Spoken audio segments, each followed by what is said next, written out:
Oh gosh, she's almost. Oh my gosh. This is the second year babies are graduating this. But I have a third. He's in seventh grade. Yeah, it's small. Yeah. He's a small. Oh. And then say. Yeah, of course. But you're super grown up. Third year. Bye, Liam. Good luck. Good luck, Liam. So good to see you. I'm so glad I love Oh my God. you guys. I love And I'm trying to convince your husband to come back. That would be awesome. You know, there's a weird job, but there's like a huge job. So I have an but it always helps to have you guys on, I guess. It always helps. I don't know, maybe taking back karma, taking back, I don't know. I can't tell you, it's every time we turn around, there's a new person that has food, they're like, oh my God, never been in a place like this. So warm. Yeah. Where it's just like, I just feel like everyone's family, I don't mean that in that, you know. It's genuine. Yeah. It's It's just so. And from our end, they keep, and I'm talking about students. I'm talking about you guys. I'm not making this up, honestly. Yeah.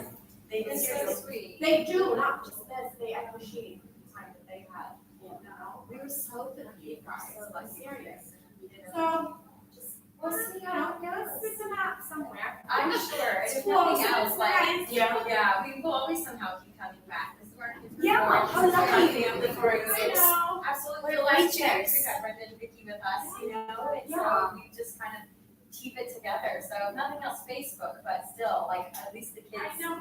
keep Yes. connected, that keeps That's us true. connected, you know, Yeah. so, yeah, it's so good to see you. Same Oh my here. God. I know you want to eat your weekend. This is it. I mean, if you ever, I knew him, I never taught him, but I didn't do eat the for whole sure, ways. for sure. Yeah. And Bella is, Because you were pregnant, had you had Bella. her when we were here? You did, or some, or maybe when we first came back. Yeah, we should have Bella somewhere. of course, she's Recent pictures of Bella here. This is Bella. Oh. Yeah. Very dramatic. Very dramatic. This is Bella. Oh. She looks a lot like that. Yeah, for sure. Did she just love him? Yeah, it's such a wonderful relationship. Yeah, because they're such an age gap. Yes. He do Skype every day. He's in Germany. Oh, They do. wow. His third year. Yeah. They're very, very connected. Cool. Yeah. And whenever she hits a drama situation, state of mind, I have said, coach her. Big mother will take care of it. Exactly. That's awesome. I love it. So how are you guys? We're in our fifth year in India. We're actually planning on leaving because it's been good, but we're kind of ready to move on from India. The boys are, you know, at that stage where it's like middle school, high school, like where are we going to be for those years? Where do we want to be? If we want to go home, do we not go home? So we're working all that out right now because of course it's recruiting season. We've applied to some schools, take some in Moscow, and Maybe you could do 1 to 3 years somewhere for the seniors. yeah. What are you thinking? I think for them high school is best. Right? We're gonna clock in the room for the It's 3:30. So the next round starts when? Probably, I think at 3:45. Do you still have that little Romanian villager? We do. See, You have it somewhere? I know all of this. It's actually at oh, this Alina is from Romania. And how crazy that is from Moldova, and they have all their Romanian language talking and conversations. It's and how things. and I was going very Yeah, he's so different. He's lost a lot of weight. No Goatee. yeah. Yeah. So she gave you this traditional Romanian hat. It's drawn with the red, green, and red, yellow, blue is what I'm trying to say. It's flag around it. But you guys, we have it in America, so you don't even know that you have it right now. It's a good piece of decoration for your home. Yeah. Something originally from Moldova, where is that? Teen room is gonna be down in the front of the school, so it's actually best to go down these stairs. And then turn right. You keep on that skinny hallway, and you're in the front of the school, and you're right there.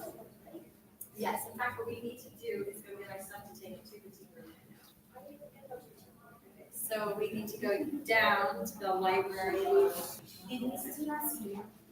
I'm sure She did. She just She'll watched love it, just right? watched him perform, and she was so sweet. Always was just which they were super excited. So it's been really fun to be back, of course, and just catching up with everyone, including Wahid. I know. Yeah. Mr. Wahid, Musa, Mohammed, Yes, all of Salim, them. Hamdi. You're all here. I know, it's so nice to everyone to see. One thing that we have experienced quite a lot in is high turnover at our school. It's a local school, it's not an international school, so people just, they kind of come and go. And then in Peru, we were in Peru right after here. It was such a strange thing after being here in Jordan because in Peru, the local staff and international staff, although they were like each other, it wasn't like everyone was just all one. And there was such a difference. And we always have said here, like, the bus drivers get PD on the day that teachers have PD, and then, everyone knows everyone, and it's like, Yeah, so the we've never, connection was genuine. Yes. And the head, Yes. everything that happened is really good. Absolutely. So we've never had that feeling ever since we've been here. And I think Jordan has set the bar pretty high, but I think also it's different. The school's a little bit smaller than some of the schools where you've been the last 2 times in Peru and India. And also There's this smaller is, yeah, and also, this is much more of an international school. Peru was international by passport, but at like culturally, everyone is mostly from South America, so everyone is the same. And I know they're not, but and then in India is kind of the same too. So it's it's different. And actually, India is our first non-American school, non-international. It's international. So and every place is so different and brings different challenges and changes. But there's Experiences. a lot of Oh yeah, that's a good thing, right? Yeah. What's been a challenge really for them is they were fully immersed in Spanish and Peru, like they had to speak Spanish to play on the that was an English instruction school, which is cool. So we left and they were fluent, and we went to India and they learned Hindi. So we have Hindi ever since we've been there. Reading, he's not reading. I was about to faint. I know. This. Okay, Leah, but this. What, was he 2 weeks old? He was 2 by the time we left, but. Shocking. We had a lot of those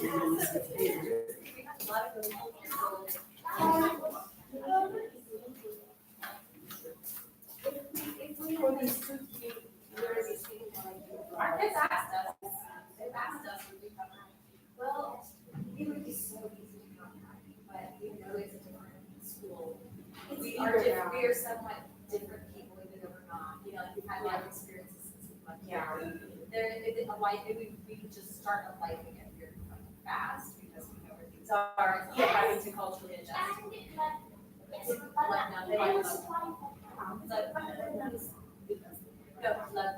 Labna, hummus, falafel, labna.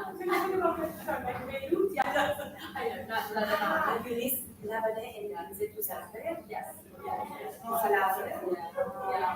So it's, it has its pros and cons. Like there's so many times we thought about I just, also it's nice to have all of these memories and reminisce and be a bit nostalgic about it. Exactly. Because I would hate to come back and us feel disappointed because like we had It's these not what- expectations. Like, Yeah, it's not what you you're has moved on. You know this, yes.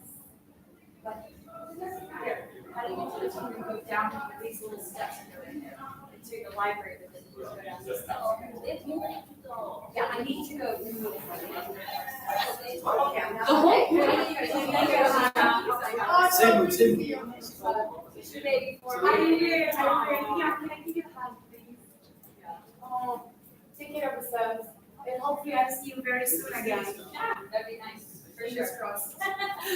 Bye. Enjoy, friends. Yes. We're not gonna move our stuff. I'm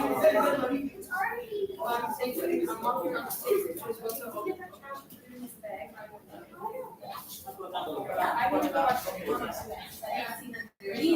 I'll come with you.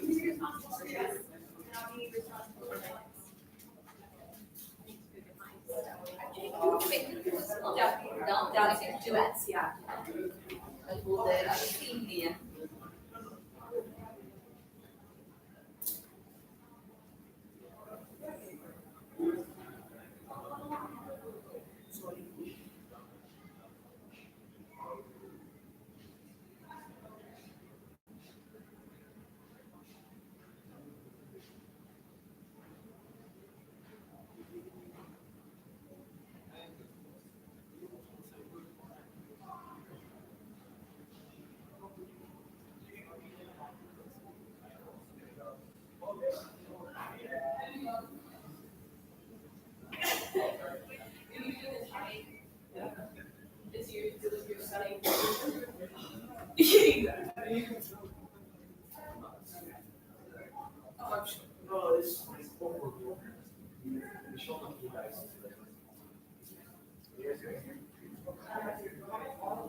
I shall. Are you judging me or is this safe? Comic duet might be the next floor. It might be 306 around there. All right? Where's comic duet?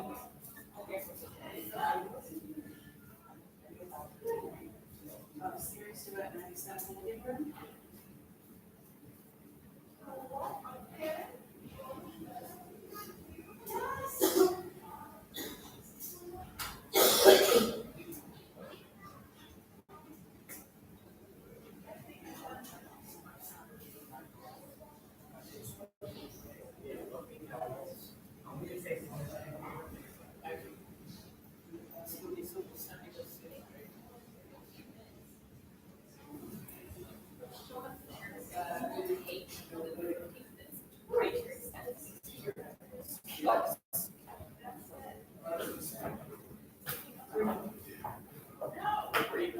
It's your foot.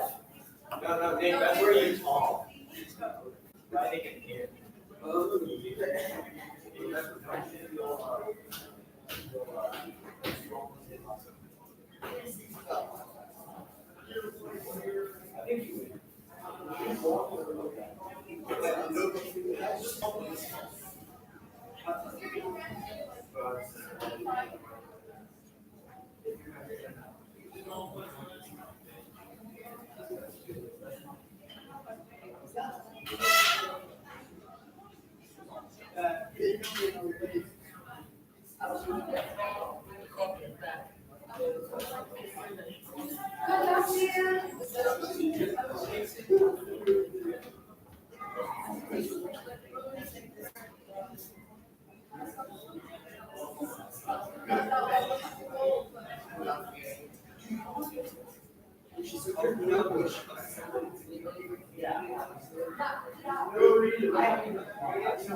guys, it's time to start. We're going to start.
Go up there. Check every room. Check every room. Every room. When are you going? In before you talk. Like now? Yeah. Okay, who's your judge? It should be. Where's everybody? Where's It the doesn't say. Where's the judge? That's what we're doing. He's found the It teacher. is. Oh, no. Congrats on the teacher. So I'm missing out the judge, right? Okay. And where's everybody? Where's the participants? Okay, what room is this? This is the 326. 326. I'll check. Hello. You gotta stay here. I'll walk you. Yeah. I'll walk you who the judge is supposed to be. I'll look for them. Yeah. Okay, so I stay here? Yeah.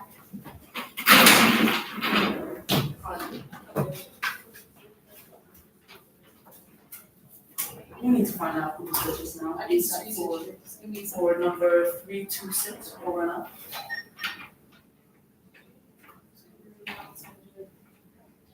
Okay, the judge is. Hold up.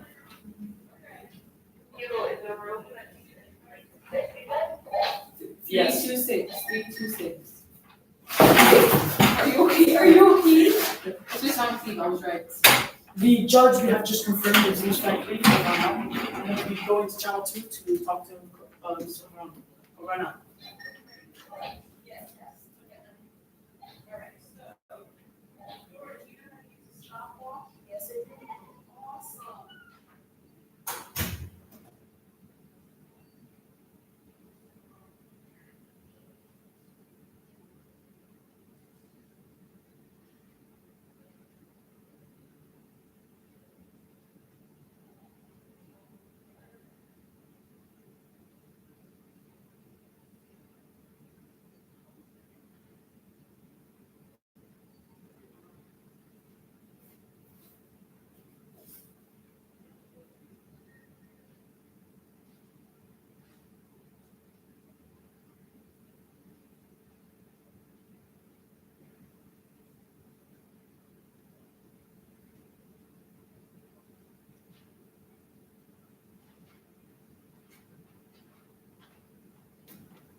She'll be coming shortly.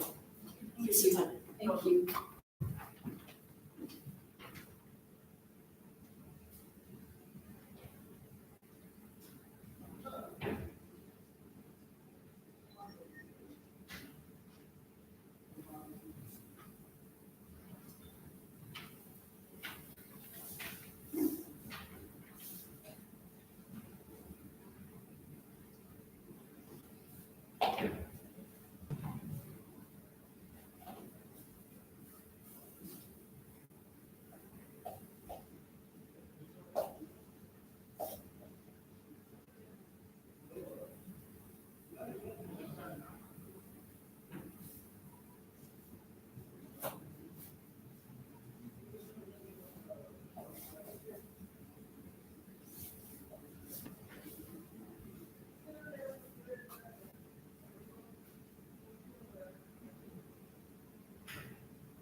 The House brought the impeachment drama to live TV. Hey, it's us again. Yeah. Sorry to cause anxiety.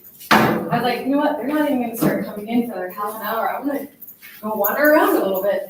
But the rest of the runners were like confused. I know. Very Wait, scared. what's going on? Oh no, the worst has come to be. There, I'm opening that up. Do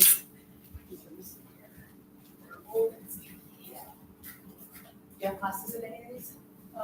Math? Oh, this one, the one there. I think I ever taught in this classroom. There have been these questions, some for you, so. I just want to say I did. I'll be back.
Did you judge Connie? Yeah. Ellis, you're good? Oh, it's for good.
Molly, how are you? Good.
work? I'm not allowed to walk into rooms. This is the best I can Wait, do. wait. Itch. That is so Oh. Like close up, ready? Show me how you. You look fiery. You do the editing. Okay, editing. You don't need to be edited. Thank you. It's how good you look.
Okay, Hey, is this Extemp in here? it is. Are you judging? I am.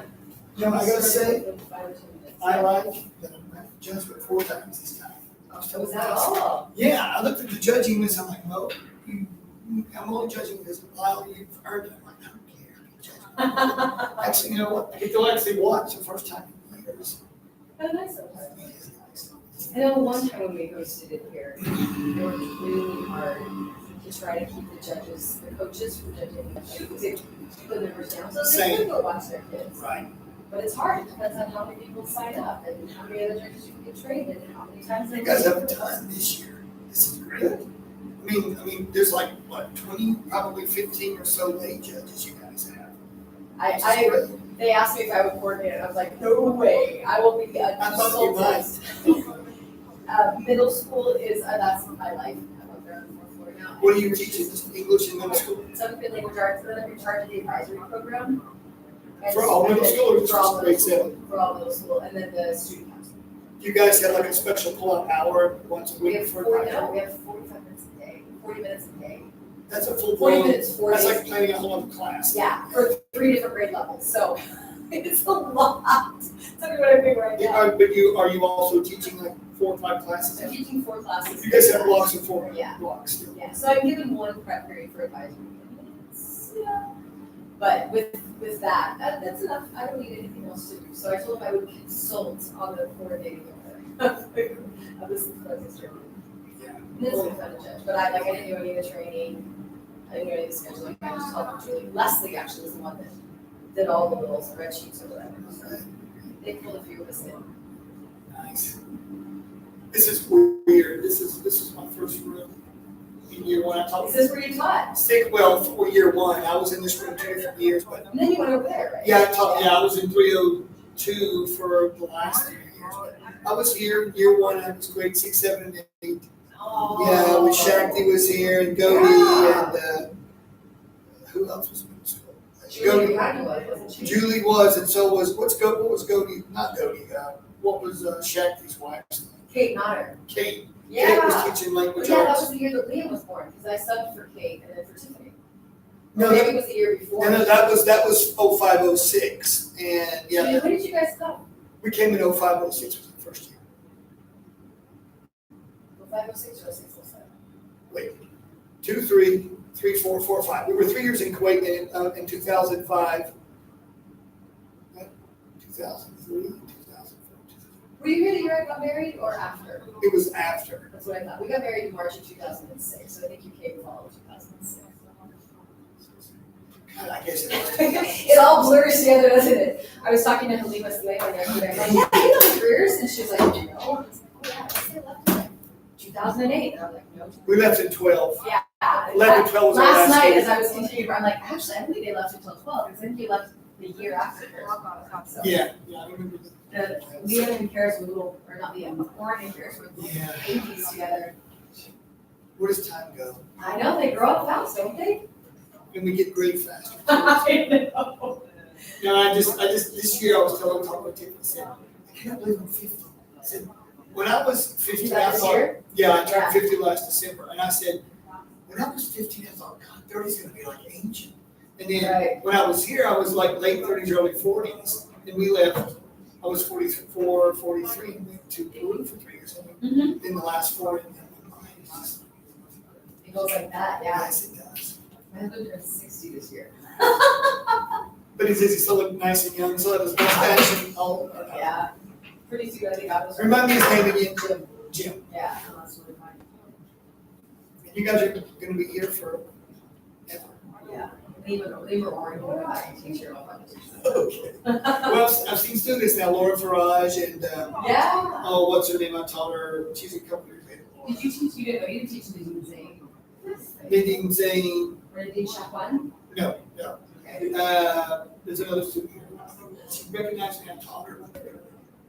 Oh, there's, what's that? What's that? That's what I taught her. Okay, yeah. Grade 11 for US history. She didn't take it for US. So, yeah. Where's the whole chapter from? Right next door. So hopefully they'll come soon. No, they know, I'm sure they're gonna come. You just Ready to go, we're ready to go. Yeah, oh, there we go, all right, close the door, go ahead, close it. Is this check for me? Oh, actually, we're supposed to move it out of the way, you Yeah, don't get yeah, to sit. No, yeah, exactly. Sound on all Don't the be lazy. Yeah, no, I want to stand. Alright.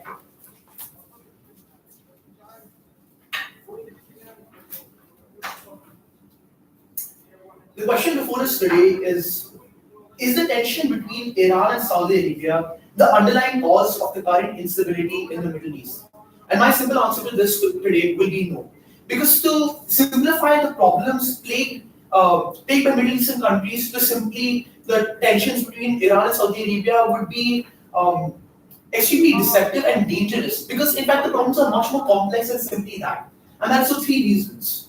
Firstly, because of American interests in the Middle East regarding the supply of oil. Secondly, because of the oppression of ethnic minorities in multiple states, and this has caused tension in this region. And third, because of the advent of radical terrorism due to certain ideologies that have prevailed in this region of the world.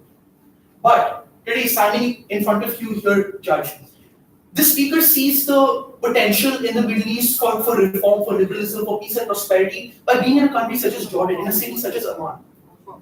We would like to start by quoting a foreign policy article dated September 17. Since the end of World War II, this core interest has shaped US Middle East policy, ensuring the free flow of energy resources from the region.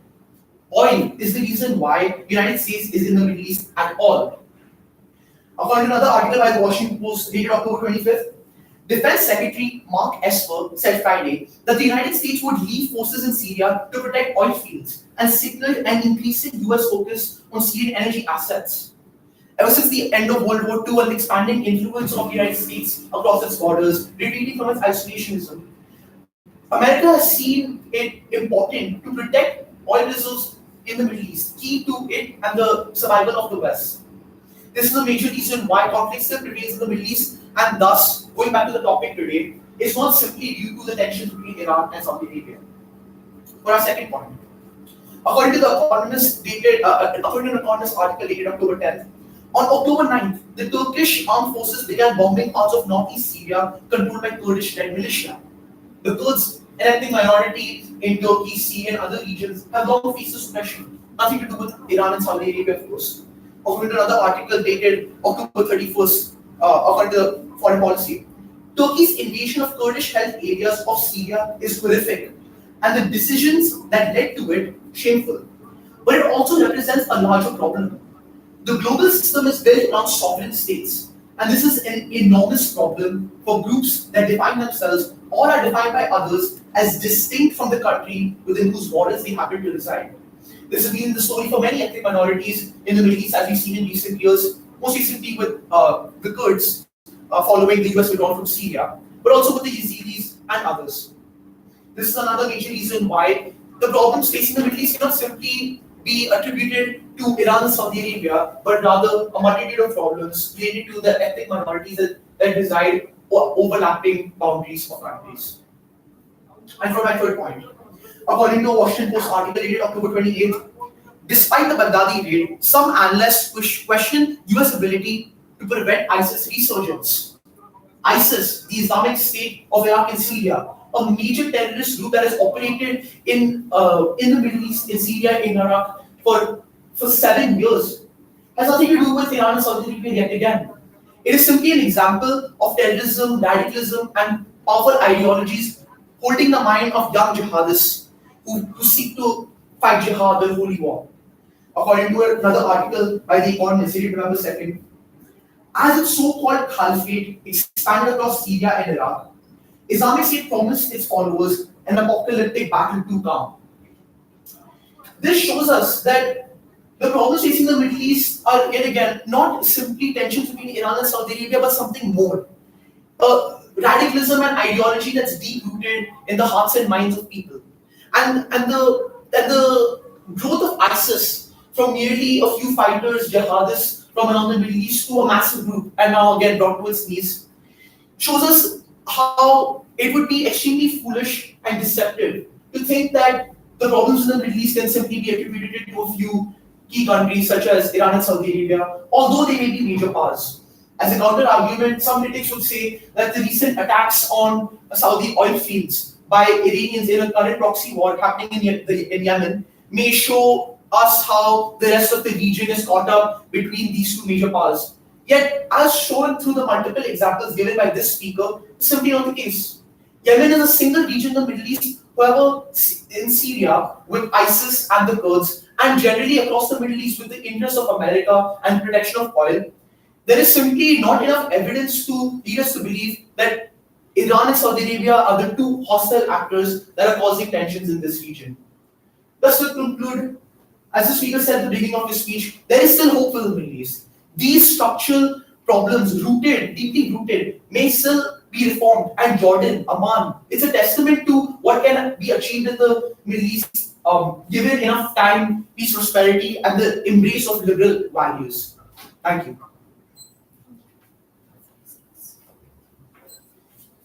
So I can just sit here or go back to the stage. Yeah. Okay. Oh, yeah, okay, okay. The audience.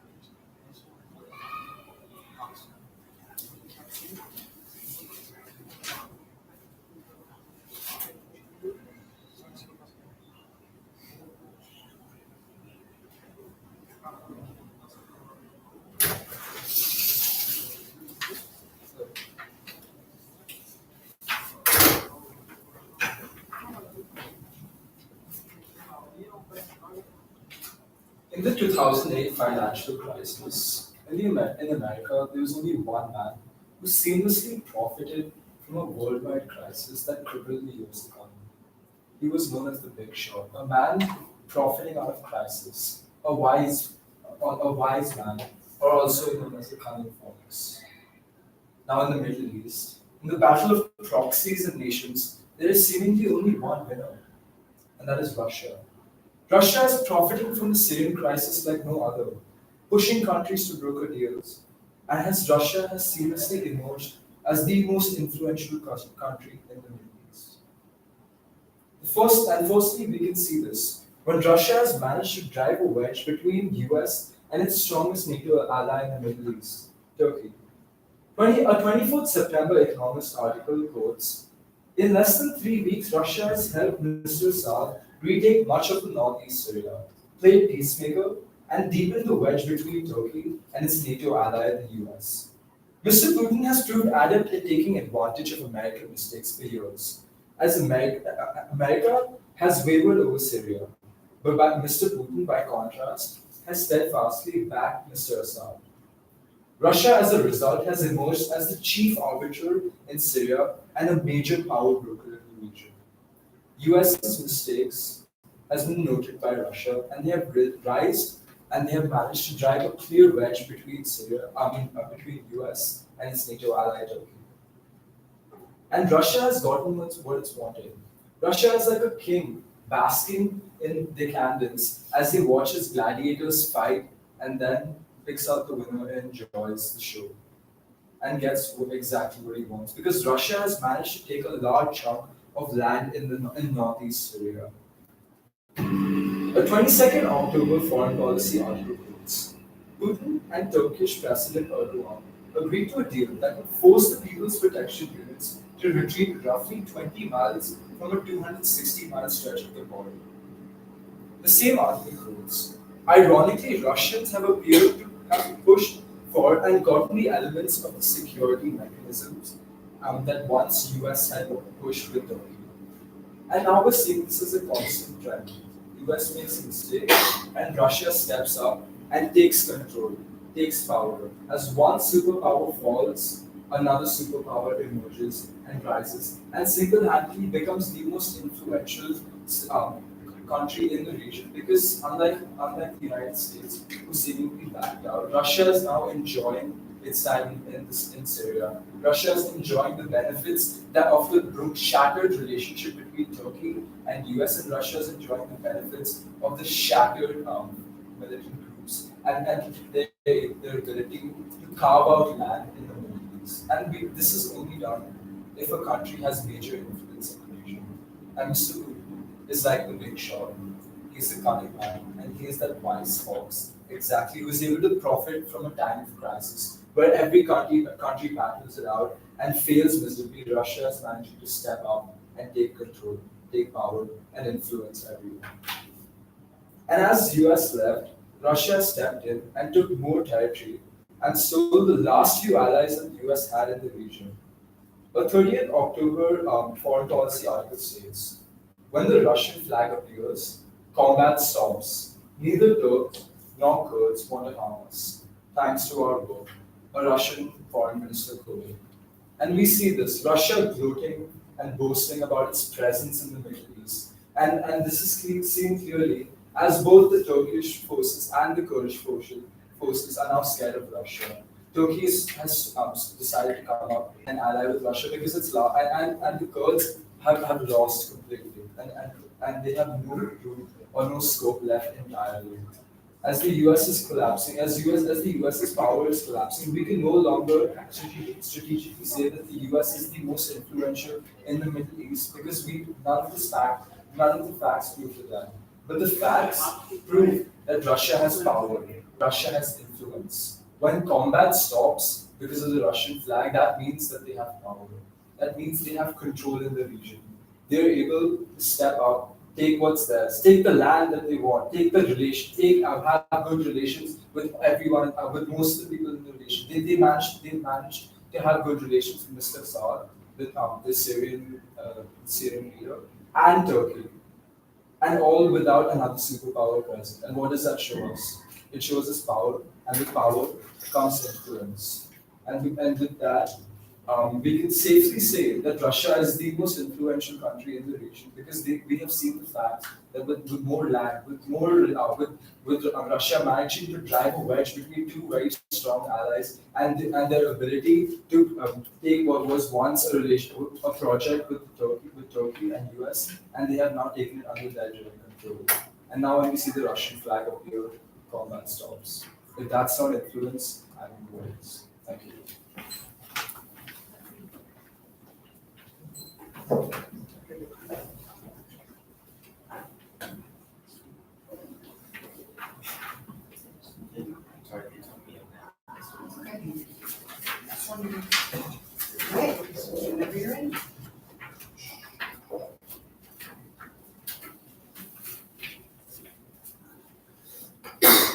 The Middle East is a volatile region. It has been for a long time. There have been many wars in the region, historically and in the present, from the Gulf Wars to the most recent war on terror. Despite tensions between Iran and Saudi Arabia, I believe, there have been many tensions between Saudi Arabia and Iran. But to answer the question of is the tension between Iran and Saudi Arabia the underlying cause of the current instability in the Middle East, I would have to say no for a variety of reasons. First being the United States' involvement, the war on terror, and specifically in Syria, the refugee crisis that has been ongoing in the region, and thirdly, internal tensions as a result of the Arab Spring. So for my first point, the US involvement in the war on terror in Syria, specifically revolving around the Kurds. Recently, the Kurds have been in the news a lot, according to a CNN October 10th article, due to the U.S. withdrawal from the region and that which allowed Turkey to enter with an invasion, a military invasion. The goal of this, according to a BBC October 9th article, is for the Turks to create a safe zone, 20-mile safe zone, and to resettle around 1 million refugees, Syrian refugees, that have been living in Turkey, which they wish to move back to Syria. The Kurds are a people group who have been homeless for over 100 years. This is a foreign policy article on October 17th. This means that despite a treaty signed by powers in the region in 1920, they have not been given the homeland that they've been promised. It's important to mention that the USSR promised the Kurds a homeland in northern Iraq, but have failed to deliver on this, as we know, involving them into the USSR. The Kurds have been a controversial people group for a while, and the Shah of Iran in 1975, according to a Foreign Policy article on October 17th, said, quote, "F the Kurds if they can't take a joke." This animosity that we see between the Kurds and other people in the region is very evident, and this is why their safety is a concern. I bring this up just to highlight the current instability in the Middle East, again, revolving around Syria and the Kurds. I'd like to elaborate on this. Once again, as I said, the Kurds have been homeless for around 100 years. This is part of the refugee crisis. It's been ongoing, and we see this especially in Jordan, as Jordan is the epicenter, some would say, in the Middle East. So there are 3.6 million refugees, Syrian refugees in Turkey alone, which is a BBC article on October 9th. I'd also like to highlight there are 2 million civilians living in British-controlled regions in northern Syria, and due to the Turkish invasion, many of them may be forced to flee, further adding to the number of refugees in the Middle East. My third point is I'd like to highlight the internal tensions as a result of the Arab Spring. The Arab Spring was a collection of revolutions and a movement across the Middle East, in which many countries overthrew their previous governments in favor of what were supposed to be newer, more democratic governments. We saw this in Tunisia, Egypt, in Lebanon, and several other countries. The ongoing effects of this have been in Iraq, where we might see a further uprising as there have been protests recently due to abuse of public funds, as a BBC article on October 7th. The same article says that there has been over as the time of writing this article, more than 100 people were dead in Iraq as a result of these riots and government protests. BBC article on October 6th says that the riots have been the deadliest incidents in Iraq since ISIS had been declared dead in Iraq in 2017. I also want to highlight the currency crisis in Lebanon, which has led to many instances of political instability. We have Prime Minister Hariri, who resigned very recently. This is an Al Jazeera article on November 1st.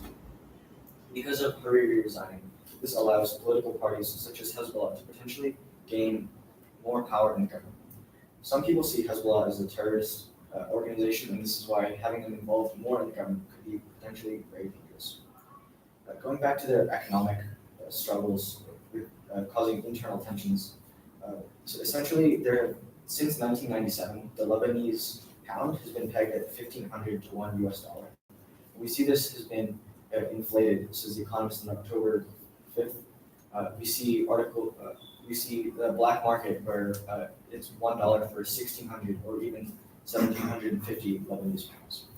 Lebanon needs dollars, and because of the way the international economy works, they need dollars to buy petrol. The same Economist article on October 5th mentions that the gas stations in Lebanon have been on strike as they do not have enough dollars to purchase the petrol, which they then sell in Lebanese pounds. So despite the tensions between Iran and Saudi Arabia, mostly due to religious reasons and conflicts, this is not the main cause of the instability. For the reasons of U.S. involvement in Syria and the war on terror, due to Turkey creating a safe zone, the refugee crisis, and many internal tensions in several countries such as Iraq, Syria, and Lebanon. This answers the question of, is the tension between Iran and Saudi Arabia the underlying cause of the current instability in the Middle East, to which I have proven that. Thank you.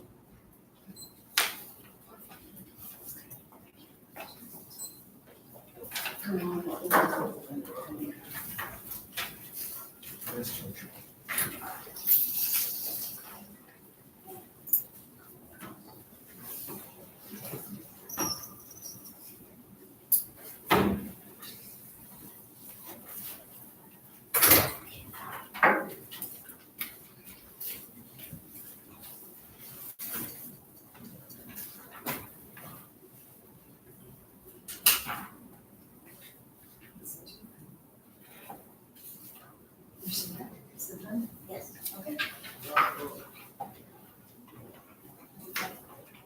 The current state of affairs in Syria is horrific.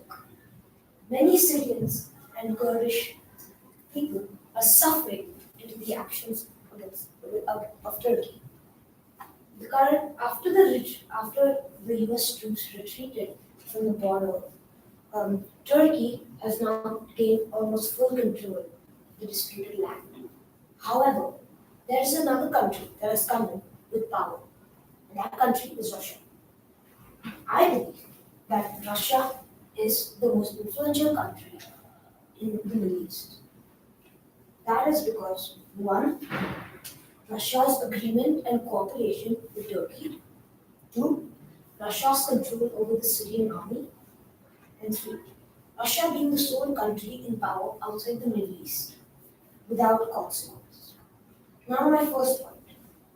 Russia in cooperation with Turkey. In an article posted by Foreign Policy on October 30th, titled In Syria, Russia is the enemy villain. I quote, Russian and Syrian troops will jointly patrol the strip of the border.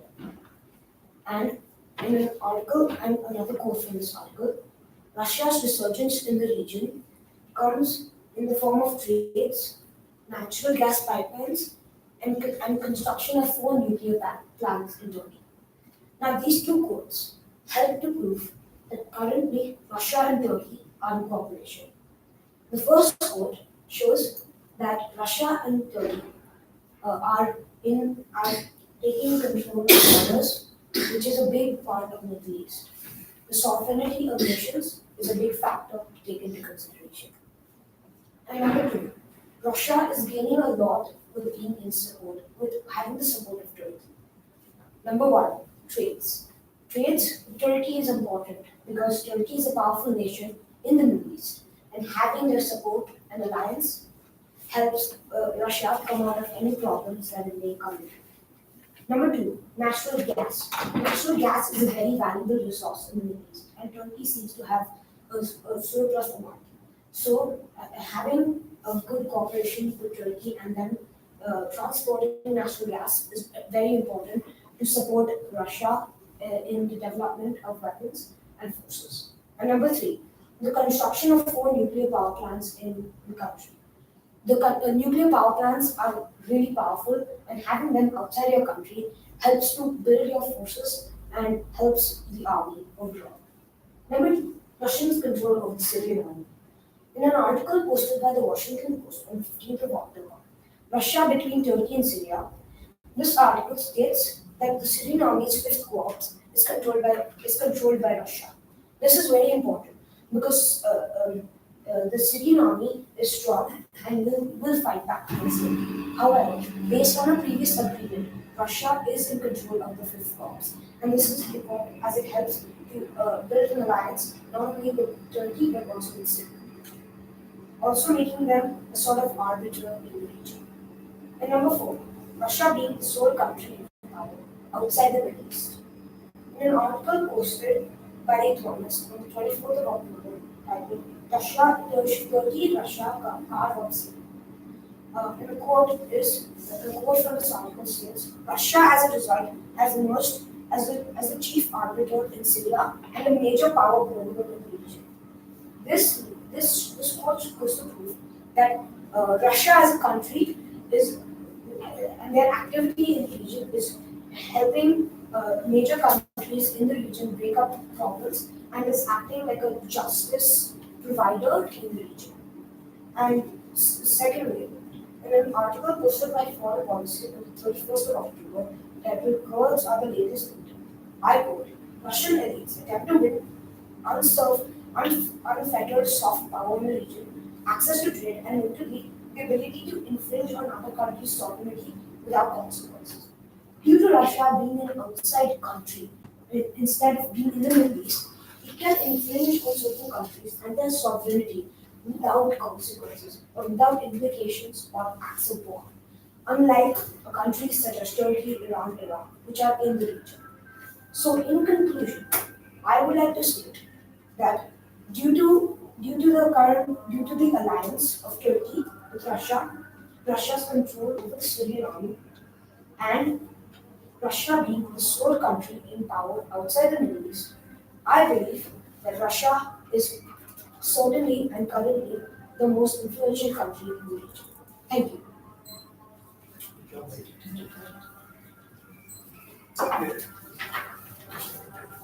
I'm just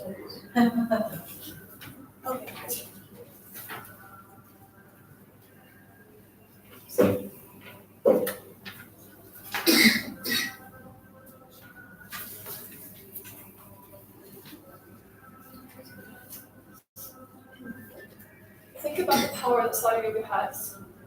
about their money and their resources, and the power to silence whoever they wish. It is important to remember the events of the Khashoggi case, in which a journalist in which a Saudi Arabian journalist who had the bravery to speak up against his government faced a horrible fate, death by the hands of the Saudi regime. On the other hand, Iran has been an enemy of Saudi Arabia for years now. Their conflicts have caused the interference of other countries around the world. To regulate their actions towards the two nations' foreign policy.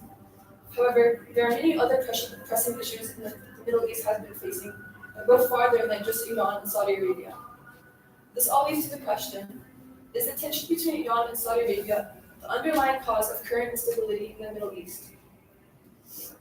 In which my answer is no, due to the reason that the US has also applied pressure on Iran, and secondly, the tension between Turkey and Syria, and thirdly, the relations of Saudi Arabia and Yemen.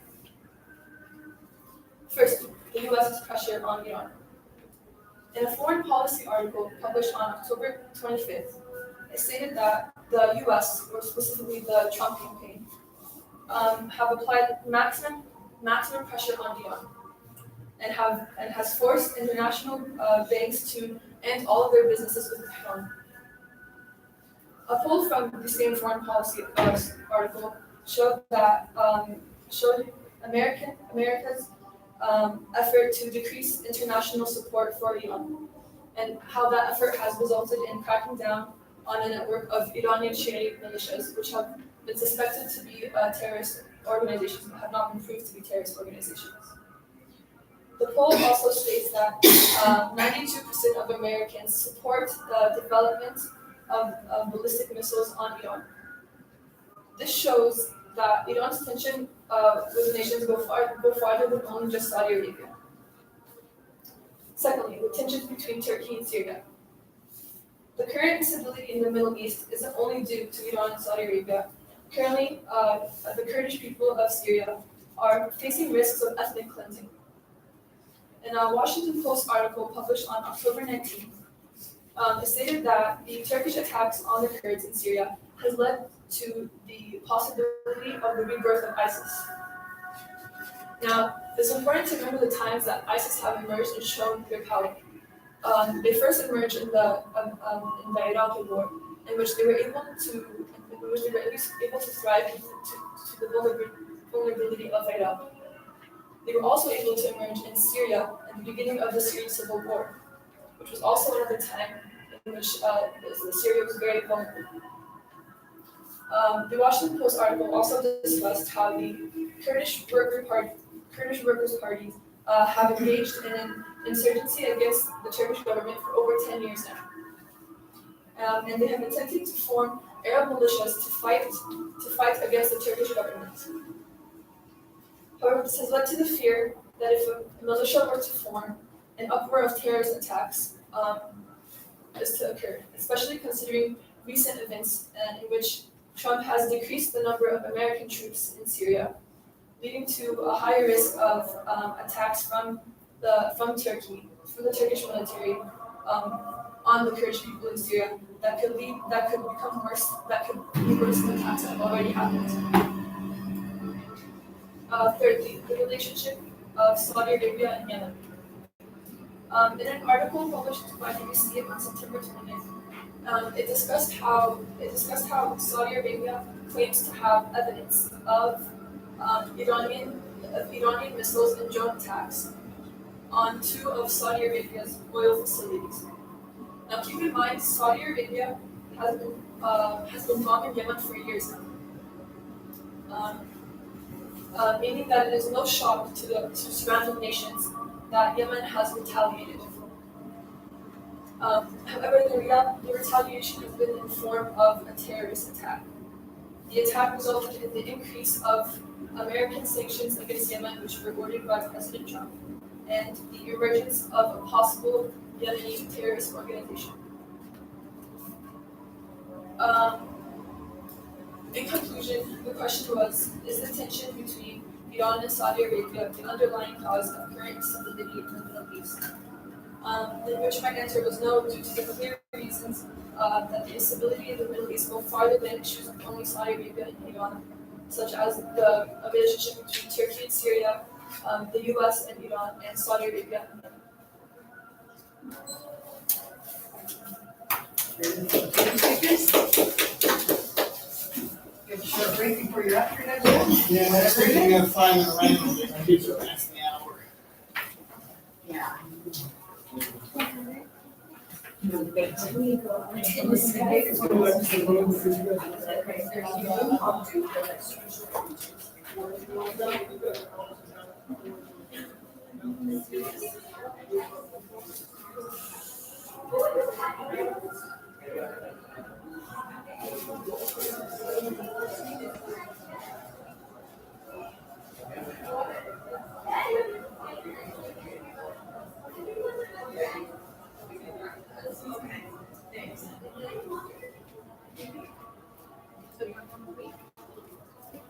No, both comic ones are during Extemp.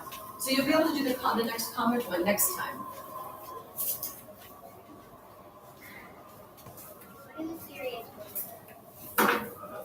Yeah, serious duet and serious volunteer. What is that? Hang on just a second, I gotta get these in order. The second one was easiest.